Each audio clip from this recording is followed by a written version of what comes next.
కూటమి ప్రభుత్వం ఏర్పడిన తర్వాత స్కీములు అనేటువంటి లేవు, కానీ స్కాములు మాత్రము విచ్చలవిడిగా ఉన్నాయి. ఒక శాండ్ తీసుకున్నా, ల్యాండ్ తీసుకున్నా, లిక్కర్ తీసుకున్నా, మైనింగ్ తీసుకున్నా, చివరికి రాజధాని పనుల్లో తీసుకున్నా కూడాను కమిషన్లు, అక్రమంగా అవినీతి అనేటువంటిది అడ్డగోలుగా విచ్చలవిడిగా విలయతాండం చేస్తూ ఉంది.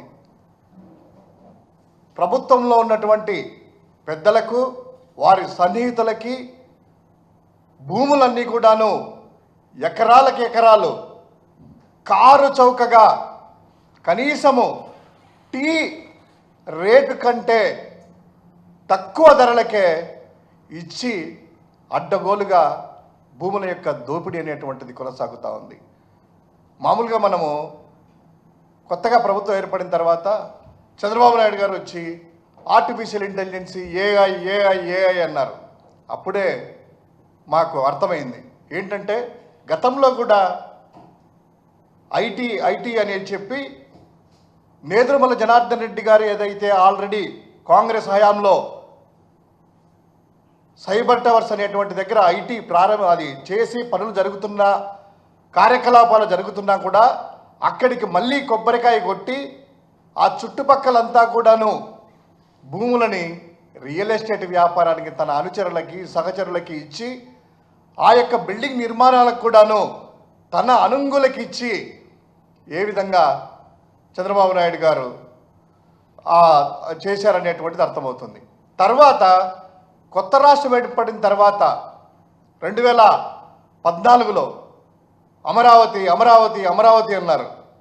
ఆహా, ఏదో అమరావతి కడతాళ్లే బిల్డింగ్ అనేటువంటిది ప్రజలు కూడా ఆశించారు, ఎదురు చూశారు. కానీ అక్కడ జరిగింది ఏంటంటే అమరావతిలో కేవలము G+1 5 బిల్డింగులు కట్టి తద్వారా అది కూడాను విపరీతమైనటువంటి రేట్లు వాళ్ళ అనుంగులకి ఇచ్చి వారి ద్వారా హైదరాబాదులో ఒక బిల్డింగు, అదేవిధంగా మంగళగిరిలో ఇవన్నీ కూడా పార్టీ కార్యక్రమాలన్నీ కూడా వాళ్ళ చేత ఎలా కట్టించుకున్నారో ఏంటి అనేటువంటిది మనకి ఇంకొక ఉదాహరణ. అదేవిధంగా ఈరోజు ఏఐ అన్నప్పుడే ఇంకా టెక్నాలజీ కంపెనీల పేరుతో తన అనుచరులకు ఏ విధంగా భూములు దోపిడీ చేస్తున్నాడు అనేటువంటి వాటికి ఒక చక్కటి ఉదాహరణ ఈ ఉర్సా అనేటువంటి కంపెనీకి, ఊరు పేరు లేనటువంటి డొల్ల కంపెనీకి 3,000 కోట్ల రూపాయల భూమిని ఎటువంటి అర్హత లేని చిన్న అప్పటికప్పుడు క్రియేట్ చేసిన కంపెనీకి కేటాయించడం చూస్తే ఏ విధంగా అవినీతి విలయతాండవం చేస్తుంది అనేటువంటిది కళ్ళెదుట కనిపిస్తూ ఉంది. ఇది ఒక ఉదాహరణే. దీని డీటెయిల్ చూద్దాం. అసలు ఈ కంపెనీకి 3,000 కోట్ల రూపాయలు అంటే 59.65 ఎకరాలు విశాఖపట్నం ఆ ప్రాంతంలో ప్రైమ్ ల్యాండ్ని వాళ్ళకు కేటాయించేటువంటి క్రెడెన్షియల్స్ కానీ, ఆ కెపాసిటీ కానీ, ఆ స్తోమత కానీ, ఆ అర్హత కానీ ఆ కంపెనీలకు ఉన్నాయా అనేటువంటిది ఒకసారి చూస్తే, అసలు ఈ ఉర్సా ఎప్పుడయ్యా ప్రారంభించిందని చూస్తే, వాళ్ళ హిస్టరీ చూస్తే, ఈ ప్రభుత్వం ఏర్పడిన తర్వాత 2024 సెప్టెంబర్ 27వ తారీఖున మన ఉర్సా అనేటువంటి కంపెనీ రిజిస్టర్ అయింది. అంటే 6 నెలలు కూడా కాలేదు ఇప్పటికి. ఇది అమెరికాలో. దాని ఏర్పాటు తర్వాత అమెరికాకి అక్టోబర్లో ఐటీ శాఖ మంత్రిగా ఉన్నటువంటి లోకేష్ గారు అమెరికా పర్యటన వెళ్ళారు. ఆ పర్యటన వీళ్ళందరూ కలిసేసి ఈ టెక్నాలజీ కంపెనీలన్నీ పెట్టుబడి పెడుతున్నాయి, పెట్టుబడుల వరద వస్తుంది, వీళ్ళు కలిశారు, ఉర్సా వాళ్ళు కలిశారు, బల్సా వాళ్ళు కలిశారు, ఇడ్లీ కంపెనీ అది ఇది అని చెప్పి క్లియర్ కట్గా వాళ్ళల్లో ఒక స్క్రీన్ ప్లే క్రియేట్ చేసి అందమైనటువంటి ఒక కథ అల్లి జనాల మైండ్లో ఆహా ఇన్ని కంపెనీలు వస్తున్నాయా, ఆహా ఆ కంపెనీ వస్తుందా అనేటువంటిది ఒక స్క్రీన్ ప్లే పెట్టి కథ రాశారు. తర్వాత ఫిబ్రవరి మంత్లో అంటే ఈ ఇయర్లో ఫిబ్రవరిలో 19వ తారీఖున ఫిబ్రవరి 19వ తారీఖున ఉర్సా అనేటువంటిది ఇండియాలో ఒక రిజిస్టర్ చేశారు కంపెనీని, ఉర్సాని. అది ఎక్కడ చేశారబ్బా అని చూసాం. ఈ ఉర్సాన్ కంపెనీ ఏమన్నా ఫైనాన్షియల్ డిస్ట్రిక్ట్లో ఉందా, హైటెక్ సిటీలో ఉందా, 20,000 గజాల్లో ఉందా? ఎందుకంటే సాఫ్ట్వేర్ కంపెనీ ఇప్పుడు టీసీఎస్ కావచ్చు, విప్రో కావచ్చు, చిన్న కంపెనీలు తీసుకున్నా కూడాను, ఇన్ఫోటెక్ కావచ్చు, ఏదైనా కూడాను వేలాది స్క్వేర్ ఫీట్లో చదరపు అడుగుల్లో కంపెనీలు పెట్టుకొని ప్రైమ్ ఏరియాలో ఉంటాయి. అదేనా అని చూస్తే ఇది ఎక్కడుందిరా అడ్రస్, అది ఇది చూస్తే వాళ్ళు ఇచ్చినట్టు అడ్రస్కి అది చూస్తే ఇదిగో ఇది చిన్న అపార్ట్మెంట్లో ఒక ఫ్లాట్, చిన్న కుటుంబం ఉండేటువంటి 2 BHK 2 బెడ్రూములు కలిగినటువంటి చిన్న గది. ఈ గదిలో ఇంత పెద్ద 3,000 కోట్ల రూపాయల భూములు ఇచ్చేటువంటి కంపెనీ ఉందట. ఈ ఫ్లాట్ చూస్తే అర్థమవుతుంది ఏంటని. దీనికి సరే ఇది ఏమన్నా పవర్ బిల్లు అవి చూసుకున్నట్లయితే ఎంత ఉంది రాయన, ఎంత కడుతున్నారు, ఎంత ఖర్చు అవుతుందంటే కనీసం ఆ కరెంటు బిల్లు కూడాను ఇండివిజువల్ అంటే 2 రకాలు, కమర్షియల్ మోడా లేకపోతే నార్మల్ అంటే హౌస్ హోల్డ్ ఇచ్చేటువంటి కరెంట్ కనెక్షన్. సరే ఒక్కసారి బ్యాంక్ స్టేట్మెంట్లు చూస్తామంటే వాళ్ళు పెట్టుబడి పెట్టిందే 10 లక్షల రూపాయలంట. ఇద్దరు కలిసి సతీష్ అబ్బూర్ అంట, కౌశిక్ అట్ట పార్ట్నర్స్తో 10 లక్షల రూపాయల మూలధనంతో పెట్టినటువంటి కంపెనీ అంట. దానికి 3,000 కోట్ల రూపాయలు ల్యాండ్ అంట, ప్రాజెక్టులు కాకుండా. సరే ఇన్ని చూస్తే దానికి బ్యాంక్ స్టేట్మెంట్ కావచ్చు, లేకపోతే దానికి క్రెడెన్షియల్స్ కావచ్చు, ఫాస్ట్ హిస్టరీ కావచ్చు, ఏ తీసుకున్నా కూడాను కనీసం అంటే దానికి 20 లక్షల రూపాయల కాంట్రాక్ట్ ఇచ్చేటువంటి కాంట్రాక్టు, భూమి కాదు, 1/2 సెంటు భూమి ఇచ్చేటువంటి కెపాసిటీ కూడా వాళ్ళకి లేదు. వాళ్ళు పెట్టిన 10 లక్షల రూపాయల పెట్టుబడికి ఒక 1/2 సెంటు భూమి కూడా రాదు వాళ్ళు కొనాలనుకున్నా కూడా, అటువంటి కంపెనీ అది.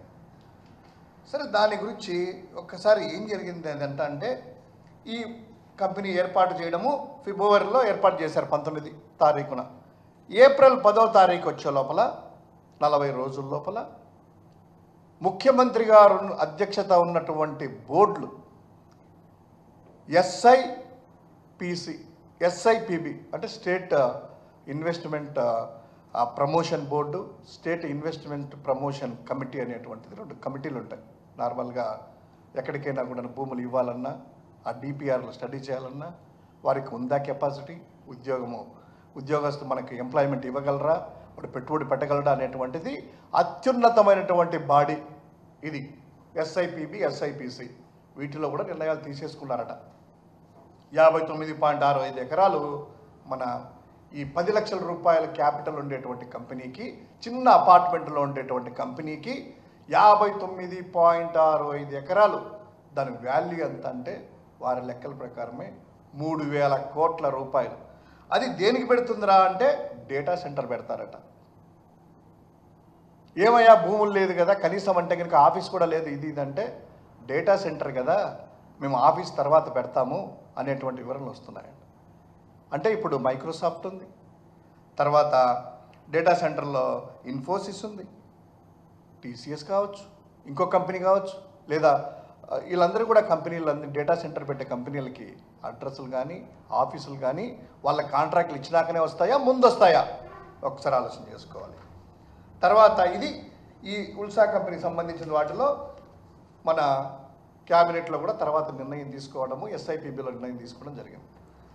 ఒకటి అడుగుతూ ఉన్నాము, అసలు ఈ సతీష్ అబ్బూర్ అనేటువంటి వ్యక్తి కానీ ఆ కంపెనీలో ఉన్నటువంటి పార్ట్నర్స్ కానీ గత హిస్టరీ తీసుకున్నా కూడాను 21st సెంచరీ అనేటువంటి ఒక ఇన్వెస్ట్మెంట్ పెట్టి దాదాపు ఒక్కొక్కరి దగ్గర 20 లక్షలు 30 లక్షలు తీసుకొని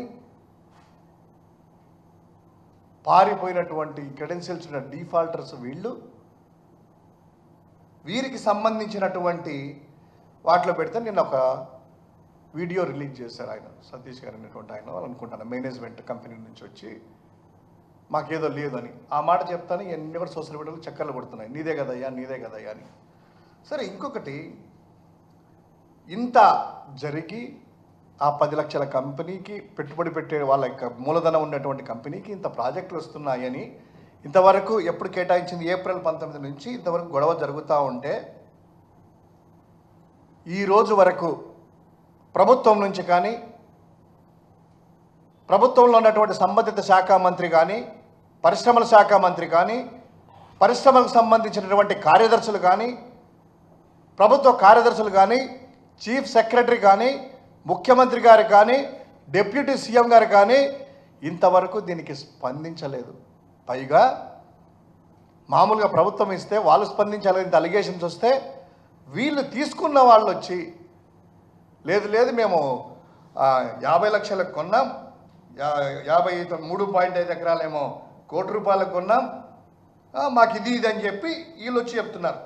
వీళ్ళు చెప్పేదాని ప్రకారం 56.5 ఎకరాలేమో 50 లక్షల కట్ట, 3.5 ఎకరాలేమో ₹1,00,00,000 కట్ట, 60 ఎకరాల వరకు మేము తీసుకున్నాము అని వీళ్ళు చెప్తున్నారు.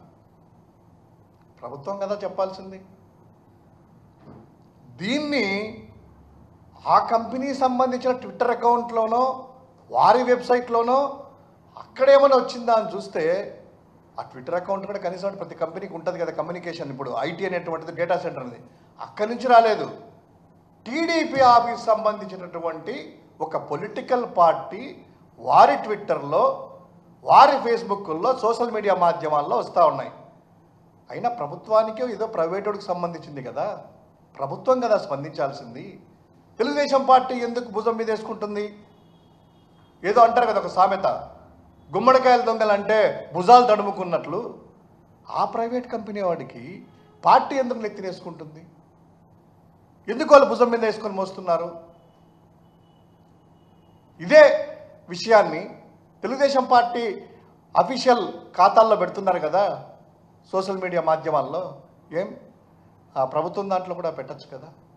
సీఎంఓ ఉంది అఫీషియల్గా, ముఖ్యమంత్రి గారిది ఉంది, డిప్యూటీ సీఎం గారిది అఫీషియల్ ఉంది పేజీ, గవర్నమెంట్ మెయింటైన్ చేసేది.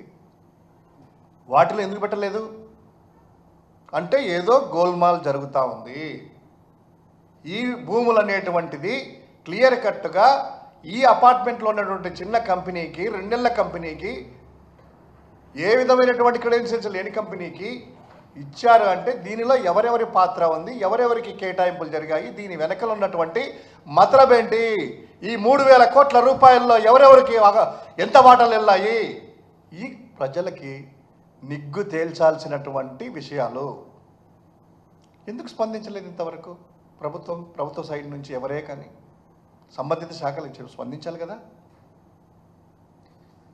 ఒకటి క్లియర్గా వైఎస్ఆర్ కాంగ్రెస్ పార్టీ కానీ మేము కానీ డిమాండ్ చేస్తూ ఉన్నాం, నిజంగా అవినీతి కానీ ఇంత విచ్చలవిడి కానీ ప్రాసెస్ కానీ అవి లేనప్పుడు ఎస్ఐపిబి సంబంధించినటువంటి మినిట్స్ కావచ్చు, ఎస్ఐపిసి సంబంధించినటువంటి మినిట్స్ ఆఫ్ మీటింగ్ సంబంధించినటువంటి వాటిలో క్లియర్ కట్గా ఉంటుంది కదా దాని క్రెడెన్షియల్స్ కానీ, ఇది ఇంత ఇచ్చాము దానివల్ల కన్విన్స్ అయినటువంటిది.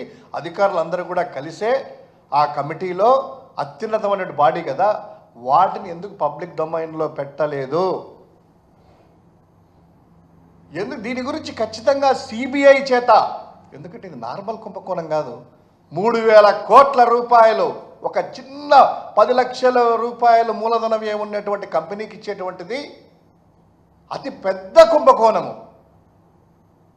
దీనికి సిబిఐ చేత కావచ్చు, సుప్రీంకోర్టు న్యాయమూర్తి చేత కావచ్చు, ఎంక్వైరీ అనేటువంటిది తప్పకుండా జరగాలి, నిగ్గు తేల్చాలి.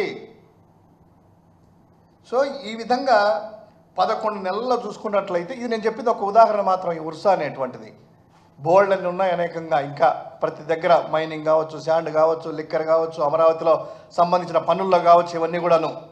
సో ఇక్కడ 11 నెలల కుటుంబంలో ఈ విధంగా జరుగుతూ ఉంటే, ఇంకా అభివృద్ధి సంబంధించినట్టు వస్తే, జగన్ గారి హయాంలో 17 మెడికల్ కాలేజీలు వస్తే ఒక 5 ప్రారంభాలు కూడాను పూర్తి అయితే వాటన్నింటిని కూడాను ప్రైవేట్ పరం చేయడం, తమకు నచ్చిన వాళ్ళకి ఇవ్వాలనుకోవడం.